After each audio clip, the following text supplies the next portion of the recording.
Mesdames, Messieurs, bonsoir. Merci de rester sur nos programmes et bienvenue au journal. Le président de la République s'est envolé ce matin pour Malabo, en Guinée équatoriale. Ibrahim Boubacar Keïta prendra part aux festivités commémoratives du 45e anniversaire de l'accession de ce pays à l'indépendance le 12 octobre 1968. Pour son départ, il a été accompagné à l'aéroport international de Bamako-Sénou par le Premier ministre, les membres du gouvernement, les présidents des institutions de la République et certains ambassadeurs des pays amis accrédités au Mali. Nous reviendrons plus en détail sur ce voyage présidentiel dans nos prochaines éditions avec nos envoyés spéciaux Alou Touré et Bourama Traoré. Ibrahim Boubacar Keïta qui sera donc à Malabo en Guinée équatoriale pour participer donc aux festivités commémoratives du 45e anniversaire de l'accession de la Guinée équatoriale à la souveraineté nationale et internationale.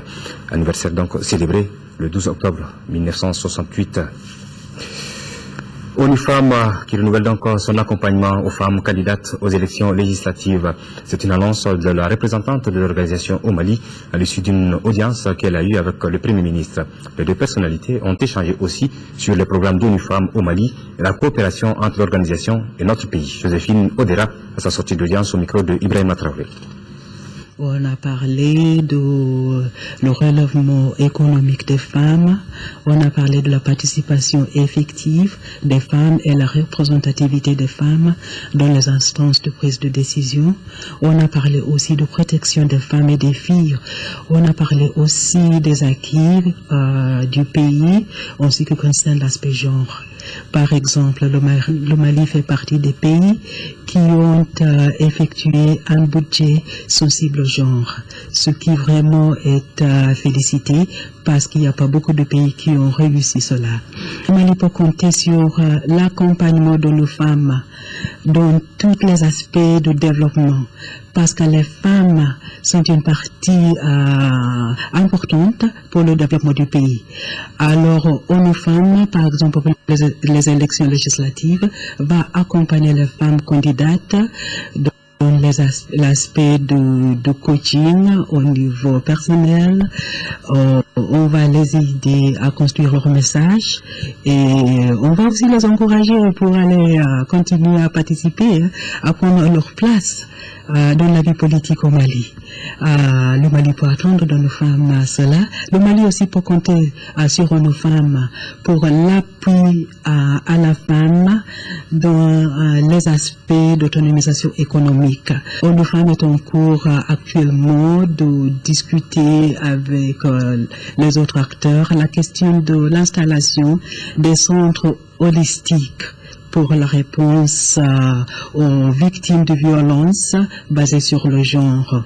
Donc il y a pas mal d'actions que nos femmes pourraient faire ici au Mali, mais on attend aussi que les partenaires nous disent ce qui serait le plus important dans cette période post-crise. Joséphine Odera était donc au micro de Ibrahima Traoré. 13 milliards de francs CFA, c'est le montant du prêt que la Banque ouest-africaine de développement vient de mettre à la disposition du Mali. Le montant est destiné au financement du projet d'aménagement en 2x2 voies de la section Ségou-100 sur 7 km de la route nationale 6. Adama Kodjo était présent lors de la signature de la convention. Voici son reportage. La Banque ouest-africaine de développement poursuit son engagement pour le désenclavement du Mali. Le prêt de 13 milliards qu'elle vient d'accorder à notre pays vise la réalisation du projet d'aménagement en 2x2 voies de la section Ségou-100 sur 7 km de la route nationale 6. Le projet d'aménagement en 2x2 voies de la section Ségou-100 de la route nationale numéro 6 est non seulement un tronçon de corridor Bamako, Ouagadougou, Lomé, Tema, qui draine une partie des importations du Mali, mais également un maillon de l'autoroute de l'Afrique de l'Ouest qui intègre la section Bamako-Ségou. Le présent projet s'inscrit dans le cadre des investissements stratégiques voulus par les autorités du pays. Le projet d'aménagement en 2x2 voies de la section Ségou-100 sur 7 km de la route nationale numéro 6 vise à assurer l'écoulement du trafic sur la section Ségou-100, à décongestionner le côté est de la ville de Ségou, à faciliter l'évacuation des eaux de pluie. La réalisation du projet va contribuer à lutter contre la pauvreté. Ce concours porte à 338,8 milliards de francs CFA le montant total des engagements de la BOAD au Mali, tout secteur confondu, et à 95 milliards de francs CFA le montant total des engagements dans le domaine des infrastructures de transport. Le ministre Touré a rassuré les responsables de la BOAD de l'utilisation correcte du prêt pour la réalisation effective du projet. Beaucoup de chiffres dans ce journal, plus de 2723 milliards de francs CFA, dont 339 au Mali, tel est le montant total des financements de la BOAD au sein des économies des pays de l'UEMOA à la date du 30 septembre 2013. Ces chiffres ont été révélés ce matin lors d'une conférence de presse de l'institution en prélude à son 40e anniversaire prévu pour le 13 novembre prochain. Mohamed Touré. En prélude au 40e anniversaire de la BOAD, Banque Ouest Africaine de Développement, qui sera célébré les 13 et 14 novembre prochains, l'institution a organisé une conférence avec comme thème 1973-2013, 40 ans d'intervention de la BOAD, bilan et perspectives. Si à sa création, les objectifs assignés à la banque étaient essentiellement basés sur le développement équilibré de ses États membres, le secteur public, aujourd'hui, le secteur privé est de plus en plus pris en compte dans un souci harmonieux de développement. Cette option prise par ces États membres au milieu des années 80 de promouvoir davantage le secteur privé, la banque s'est engagée plus résolument dans le financement de ce secteur, qui a depuis lors bénéficié d'une part de plus en plus importante de ces financements. À fin juin 2013, la part des financements privés dans le total des engagements de la banque était de 21% et la part des financements marchands, privés et publics, était de 61%. Au Mali, la BOAD a financé 78 opérations pour un montant de 339 milliards de francs CFA. Les secteurs prioritaires au plan étatique sont l'énergie, le secteur rural et les infrastructures routières. S'y ajoutent les mines, l'hôtellerie, le rural, le bâtiment et la communication, entre autres, au niveau du secteur privé. La BOAD demeure un partenaire privilégié du Mali, comme en témoignent ses engagements au 30 septembre 2013, qui se chiffrent à environ 339 milliards de francs CFA et concernent 78 opérations. Ces comptes ont permis de financer d'importants projets et programmes dans tous les secteurs, dans le but d'améliorer les conditions de vie des populations maliennes.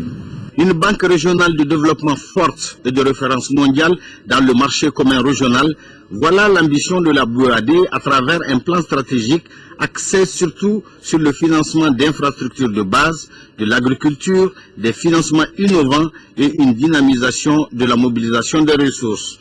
Toutes choses dans lesquelles les différents intervenants ont trouvé des réponses à leurs préoccupations axées surtout sur plus d'investissements dans le secteur privé, dans l'industrialisation, le rabais des taux d'intérêt, entre autres.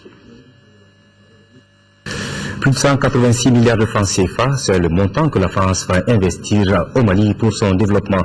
Un engagement pris au mois de mai dernier lors de la conférence de Bruxelles.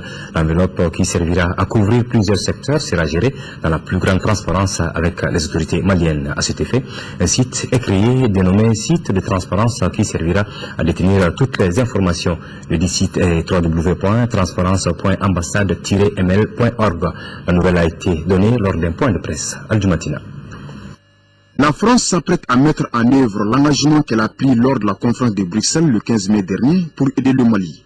Pour ce faire, elle va consacrer la bagatelle de 186 milliards 467 960 000 francs CFA à l'aide au développement de notre pays. Mais cette opération se fera de façon transparente, d'où la création d'un site où on retrouvera toutes les informations nécessaires sur le projet et la situation de chaque somme utilisée.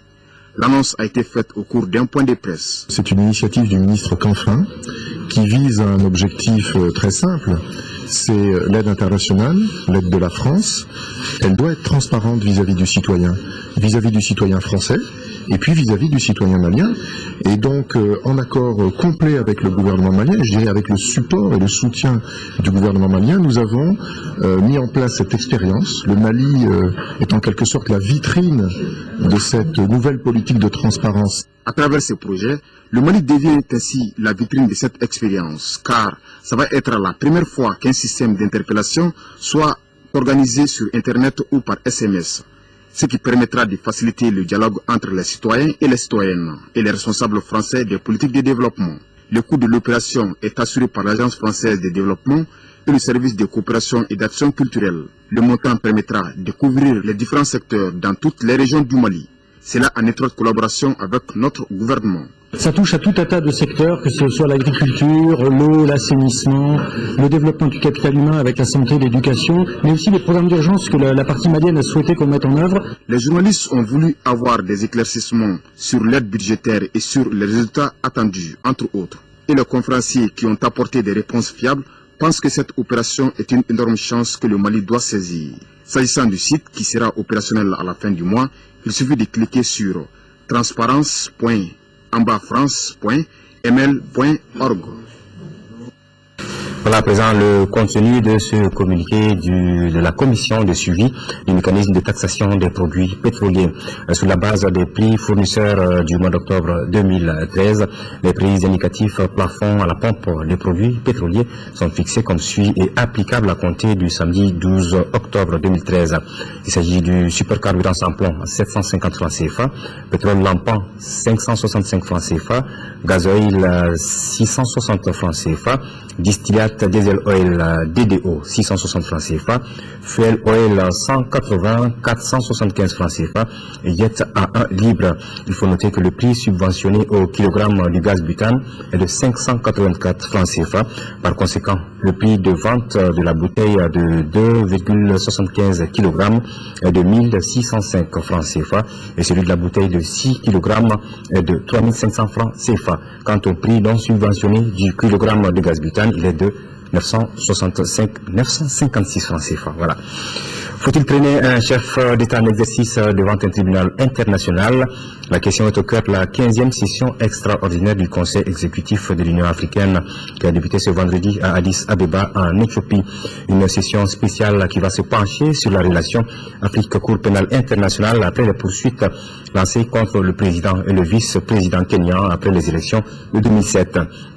Aujourd'hui, le Kenya, soutenu par certains pays, demande l'arrêt pur et simple des poursuites à l'endroit de ses dirigeants. Les ministres proposeront un projet de décision qui sera soumis au chef d'État demain. Dans ce sens, ils procéderont également à l'élection du commissaire paix et sécurité après la nomination de Ramtan Lamdara au poste de ministre des Affaires étrangères d'Algérie. La seule candidature enregistrée qui semble faire l'unanimité est celle du diplomate algérien Chergui Ismail. Le Conseil exécutif va se pencher également sur le récent drame de Lampedusa et l'enlèvement du premier Libyen par des hommes armés à Tripoli. C'est ce que nous signale notre correspondant à Addis Abeba, Alassane Djombele. La journée internationale de la fille est célébrée le 11 octobre de chaque année. La deuxième édition est fêtée sous le thème « Innover pour l'éducation de la fille ». Elle est aussi marquée par le lancement du rapport global de la campagne « Parce que je suis une femme » édité par Plan Mali. Ce rapport mentionne le non-accès à l'éducation des millions de filles dans le monde. La cérémonie de commémoration de la journée a enregistré la présence de 3 membres du gouvernement et plusieurs autres personnalités à la Maison des Jeunes de Bamako, à Agadissa. Promouvoir la jeune fille, c'est contribuer à l'émancipation de la femme. C'est pourquoi une journée est dédiée à la fille le 11 octobre de chaque année. Fêtée sous les signes de l'innovation pour l'éducation de la fille, cette deuxième édition de la journée internationale de la fille lance également le rapport global sur la campagne du plan Mali. Selon ce rapport remis aux membres du gouvernement présent, des millions de filles n'ont pas accès à l'éducation. L'adolescente est une victime, non seulement par son genre, mais aussi par son âge.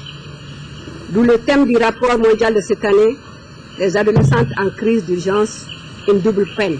Au Mali, plusieurs facteurs contribuent malheureusement à la non-scolarisation ou à la déscolarisation de la fille, d'où la nécessité d'un plaidoyer en faveur des droits de l'adolescente.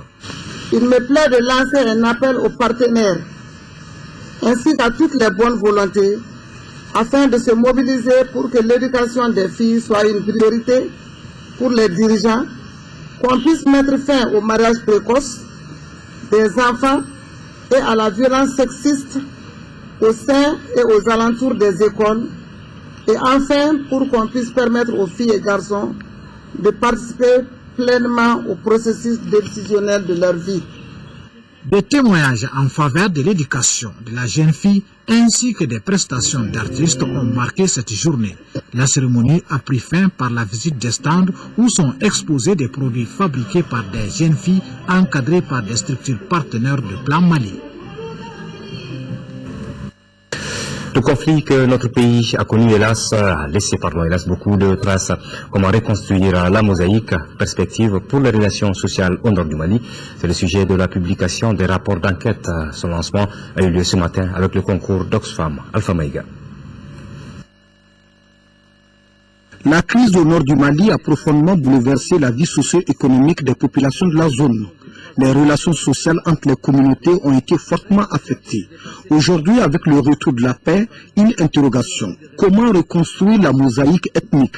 Les travaux de cette étude ont été présentés au cours de cette cérémonie. Aujourd'hui, il est question de façon très brûlante à ce que nous retournions à nos anciennes relations d'alliance et d'allégeance qui constituaient le fondement des liens sociaux intercommunautaires. Il faudrait que ces populations aient la confiance au retour de la paix, au retour de la sécurité, au retour vraiment de la réconciliation. Et nous avons aussi des questions de protection pour les populations, évidemment, et des questions de genre, la prise en compte des besoins des femmes, notamment. Je pense que c'est un travail que nous avons commencé depuis octobre 2012, à la période de la crise, et nous continuons.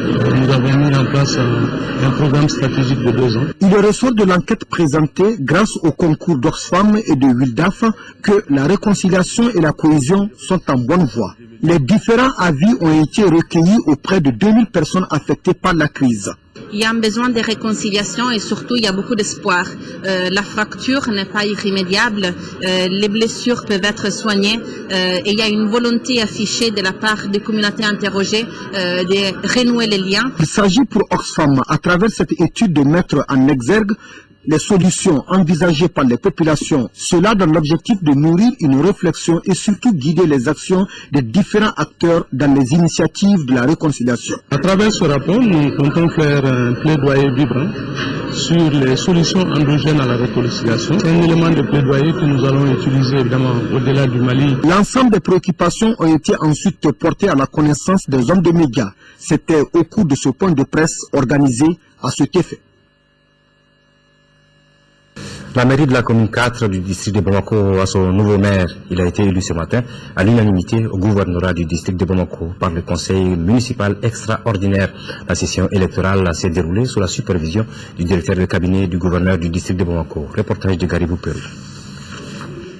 Siriman Batili du parti Élément est désormais le nouveau maire de la commune 4 du district de Bamako. Il remplace Moussa Mara, nommé ministre de l'urbanisme et de la politique de la ville. Unique candidat proposé par le conseil municipal extraordinaire, Batili, précédemment 4e adjoint, a été élu à l'unanimité par 41 voix sur 41, soit 100% des voix. Puisqu'il est maintenant le nouveau maire, Batili a donc démissionné sur le champ de son poste de 4e adjoint. Aujourd'hui, on vient de prouver que en commune 4, il n'y a pas de problème de parti politique. Et nous vous disons que la mairie sera ce que l'ensemble des partis politiques vont décider. Lorsqu'un des adjoints du maire est appelé pour un autre poste, comme ce fut le cas de Batili, le code des collectivités territoriales exige son remplacement. C'est ainsi que Mamadou Keïta, précédemment conseiller, a été lui aussi élu à 100% au cours de cette session électorale comme 4e adjoint du maire. Et déjà, le maire sortant qui est Moussa Mara avait mis des jalons déjà. Donc on essaiera de faire ce qu'on pourra faire pour notre commune, afin de réussir là où il a laissé. Le directeur de cabinet du gouvernorat du district de Bamako, Amadou Dolo, qui a supervisé le déroulement de ce processus électoral, s'est dit très rassuré. Le vote a été fait avec beaucoup de maturité. Je dis, il y avait 41 conseillers municipaux. Et le suffrage a été 41 sur 41. Donc ça a été fait avec beaucoup de cohésion et dans une atmosphère empreinte de cohésion. C'est ça l'essentiel. Les tâches qui attendent la mairie dans le cadre du vrai développement socio-économique sont multiples. Surtout que le mandat des élus arrive à terme en avril 2014. Ils doivent aller vite pour convaincre les citoyens car il ne reste plus que 7 mois. Nous retrouvons les chiffres. 38 millions de francs CFA pour soulager 2100 ménages affectés par les inondations du 28 août dernier. Le projet a été lancé au bénéfice des populations des communes 1 et 4 du district de Bamako. Il permet de doter certaines victimes de kits de construction, d'aides financières pour les produits de première nécessité ou encore d'une dotation en pièces administratives référentielles. Le projet d'appui aux populations affectées suite aux inondations PADI résulte d'un partenariat Agence de développement Christian Aid Sahel et l'ONG GRAT. Moïse Traoré. Le projet d'appui aux populations affectées par les inondations du 28 août 2013, PADI, veut aider à la reconstruction des concessions effondrées. Pour un coût estimé à plus de 38 millions, il bénéficie à 2100 ménages des communes 1 et 4 du district de Bamako. Durant 1 mois et 15 jours, le projet va soulager les souffrances humaines. Outre le kit de construction de 250 000 francs et ou 19 800 francs pour les produits de première nécessité, certaines victimes sont appuyées pour leur dotation en pièces administratives référentielles. L'appui d'urgence s'inscrit dans le cadre d'un partenariat ONG GRAT Christian Aid Sahel. Christian Aid est l'agence de développement des églises protestantes du Royaume-Uni et de la République d'Irlande.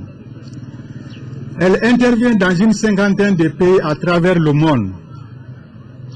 C'est surtout en 2014 que Christian Aid, qui est membre de l'Alliance Act, fêtera le 40e anniversaire de son appui aux communautés maliennes.